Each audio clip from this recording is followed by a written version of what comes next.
Պարոն Սաղաթելյան, Ռոբերտ Քոչարյանն իր վերջի ասուլիսում չէր բացառել, որ գործող դաշինքը կպահպանվի, բայց ըստ էության դաշնականն էլ չէր հստակեցրել։ Կա այս առումով հստակեցում եւ դաշնակցությունը հակված է, որպեսզի նորից իր 100-ամյա կուսակցության առաջնորդը Ռոբերտ Քոչարյանը լինի։ Այստեղ ուզում եմ ձեր համար հստակ լինի, Ռոբերտ Քոչարյանը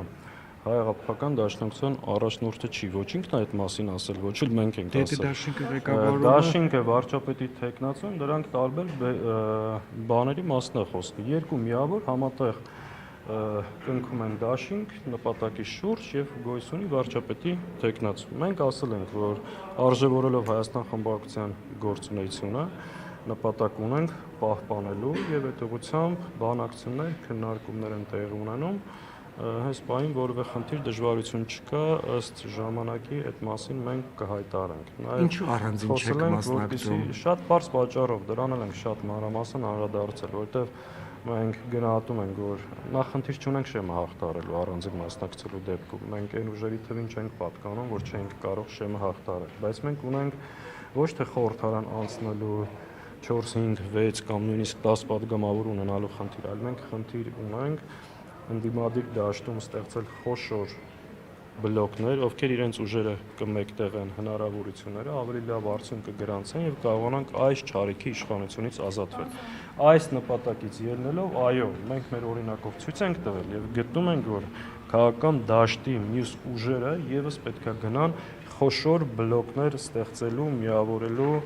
ճանապարհը, որտեղ ակնհայտ է կան ընդդիմադիր բավականին լավ ուժեր, թարմ իրենց գաղափարներով, իրենց թիմերով, բայց ակնհայտ է, որ իրենք շեմը հաղթարելու դժվարություն ունեն։ Հիմա ինչ կարիք կա գնալ այդ քվեները փոշիացնել։ Մենք առաջարկում ենք, քննարկում ենք, խոսում ենք, որ կամ այդ ուժերը միավորվեն միմյանց հետ, կամ խոշոր բլոկներում, որպեսզի կարողանանք ընդհանրապես մեր խնդիրը լուծենք։ Որևէ ընդդիմադիր ուժ, եթե գնա ընտրության, հավաքի 49%, ունենա ամենաշատ ընդդիմադիր падգամավորները, բայց ընդհանուր ընդդիմությունը չհաջողի, այսինքն այս իշխանությունը շարունակի մնալ, դա մենք կգնահատենք խորը ձախողում։ Հետևաբար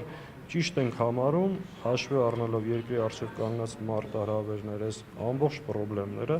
իրոք միավորել ուժերը եւ հասնել հաջողության։ Մենք Հայաստան դաշինքի հիմքի վրա տարբեր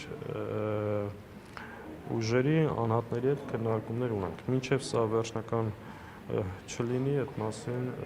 խոսելը ճիշտ է։ Խոշոր ընդդիմադիր ուժերից Սամվել Կարապետյանի թիմը բացառում է ուղիղ համագործակցությունը գոնե նախընտրական շրջանում Ռոբերտ Քոչարյանի թիմի հետ։ Մենք գտնում ենք, որ շատ նորմալ է, երբ որ տարբեր ընդդիմադիր միավորներ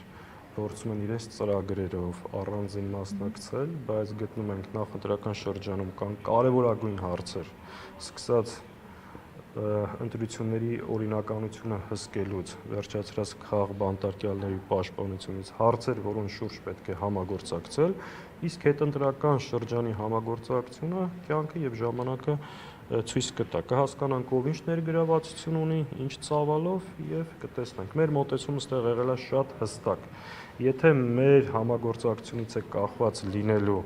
այս իշխանության հեռացումը, մենք պատրաստ ենք ընդդիմադիր ուժերի հետ համագործակցել եւ այդ ակնկալիքը ունենք նաեւ մյուսներից։ Բայց նախընտրական շրջանում, գիտեք, շատ բնական է, որ ամեն մի միավոր հանդես է գալիս իր ծրագրերով, ասում է ես իմ ձևով կգամ ավելի լավ կանեմ եւ իրենց ցանկի առաջի համարը կամ իրենց ներկայացրած տեխնացուն ներկայացնում են, որ լավագույնն է։ Սա շատ բնական, նորմալ քաղաքական process։